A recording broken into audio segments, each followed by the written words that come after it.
Shri Ganapati Sharada Gurubhyo Namaha Brahmanandam Paramasukadam Kevalam Gnanamurtim Dvandvatitam Gaganasadrisham Tattvamasya Laksham Ekam Nityam Vimalamachalam Sarvadhi Sakshibhutam Bhavatitam Trigunarahitam Sadgurum Tam Namami.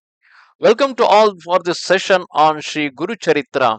In the last chapter, the sannyasi to the mourning woman for the loss of her husband, the sannyasi was explaining the behavior of a good wife as told by Brihaspathi to the Lopamudra. And in this chapter, he continued the same thing, telling about the who behavior of a widow after the death, that is, after the death of her husband, which was again told by the same Brihaspathi. Brihaspathi told regarding the behavior of a widow as follows. If the husband dies in the presence of the wife, then should observe sati. But if she is pregnant or if she has a child which is being fed on her breast, or if the husband dies at a far off place, then she should not observe sati. She should live as a widow. She should shave off her hair on the head, else the husband goes to hell. She should bath daily and should have only one meal every day. She should observe Chandrayana, that is, take one morsel of food on the first day of the bright fortnight, that is the Shuddha part of the Masa, Shukla part of the Masa. Increase one morsel daily, that means take one morsel of food on the first day of the fortnight of the Shukla Paksha, and increase one morsel daily. Take 15 morsels on the Purnima day, the last day of the Shukla Paksha.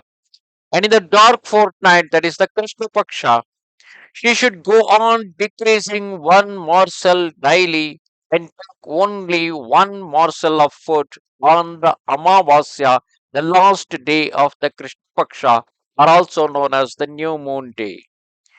She should not take milk, should not sleep on the bedstead, should not take Mangala bath, not take pan, but if she has no son, she should do Tilatarpana, worship Vishnu daily, and act as per the wishes of her dead husband.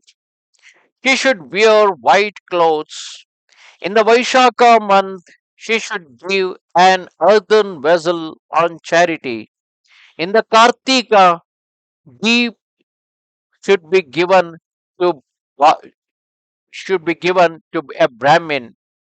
Deep, that is basically a lamp, should be given to a Brahmin. She should offer umbrellas and shoes to persons going on pilgrimage. She should take meal cooked out of only one corn in Kartika Masa. Whatever vrat she observes, its Udyapana, that is the ending function, should also be duly done. If she has a son, she should act as per the wishes of her son. Widows behaving in this way are virtuous, and even if their husbands are suffering in hell, they would take them. It means such widows having the good behavior would take them to heaven after their death. Brihaspathi had told to Lopamudra in relation with the code of female behavior. The same was narrated by the sannyasi to the bereaved young woman. Then he said, "You now act as you wish. If you have courage, you can observe sati, and if you act as a widow, it will also be virtuous." Bowing to the sannyasi, the women said, "You are like my parents, brother, and all. I have no relatives here. You have told me the rules of behavior of the sati and widow. I think it will be difficult for me to act as a widow, for as I am young and fair, people at large will speak ill of me. So I think it is better to observe sati. You kindly give me your blessings. The sannyasi then blessed her and said, You have come from a long distance with your deceased husband to see Sri Guru. What was destined to happen has happened. Even great men like Harishchandra, Bhishma could not avoid it.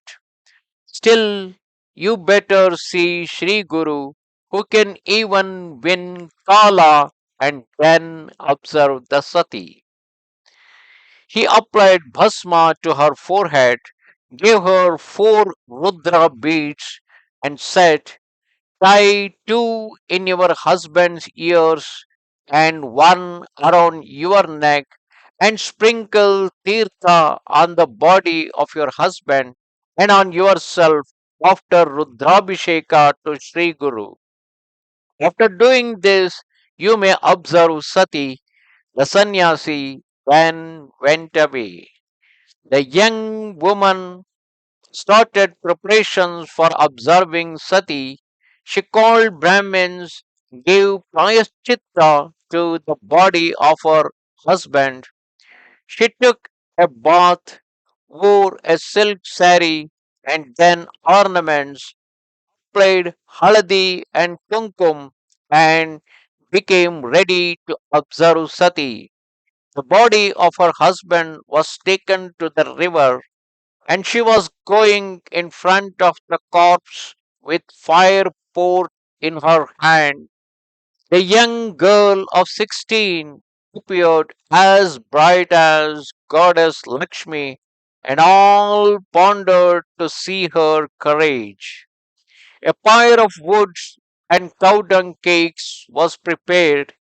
The young woman offered Vayan Haladi Kunkuma and Mangal Sutra to married women, bowed to them and said, Please inform my parents and father and mother in laws that we are staying at holy place and are in good health. Otherwise, out of grief, they will give up their lives. She was praying all the way in the mind, O Trimurti, your fame is widespread and you possess all siddhis. If a complaint is made to a ruler, he gives justice. If one goes to a physician, he gives medicine for relief. I come crossing 20 villages with the hope that my husband will recover. I am coming to ask you how my husband expired on the way. She saw Sri Guru sitting below an Ashwatha tree and she bowed to him respectfully. Sri Guru blessed her and said, You shall have Saubhagya forever. That means your husband will be living forever till your death. You will have Saubhagya forever. He again bowed to Sri Guru and he exclaimed, You will have 8 sons. The Brahmins accompanying her told Sri Guru, Her husband has expired and she has come to see you before observing Sati. Hearing this, Sri Guru smiled and said, Her Saubhagya is everlasting. Bring her husband's body here immediately. Let me see when he lost his life. Some person soon brought the dead body before Sri Guru. The strings were cut and the clothes covering was removed. The tirtha of Rudrabhisheka was sprinkled on the dead body, and Sri Guru looked at it with his side full of nectar. Immediately the Brahmin youth sat up as if aroused from sleep. He was ashamed to see himself without clothes. He wore the dhoti and asked his wife, why she did not awake him before, why he was brought there, and who was the sannyasi. The wife narrated to him all that had occurred. Then both of them bowed to Sri Guru with devotion and began praying to him. All the persons who had assembled there were delighted to see the miracle. One cynic person said to Sri Guru, "This Brahmin died as per his fate. Now how can he be alive?"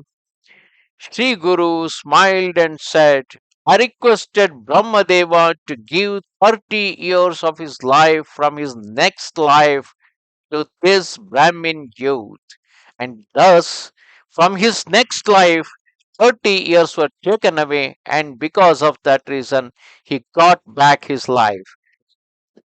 All were astonished to hear this. All bowed to Sri Guru and returned. Young Brahmin couple both at the Sangam worshipped Sri Guru devotedly and pleased the Brahmins and the poor by giving in charity. Thus come to the end chapter 32 of Sri Guru Charitra.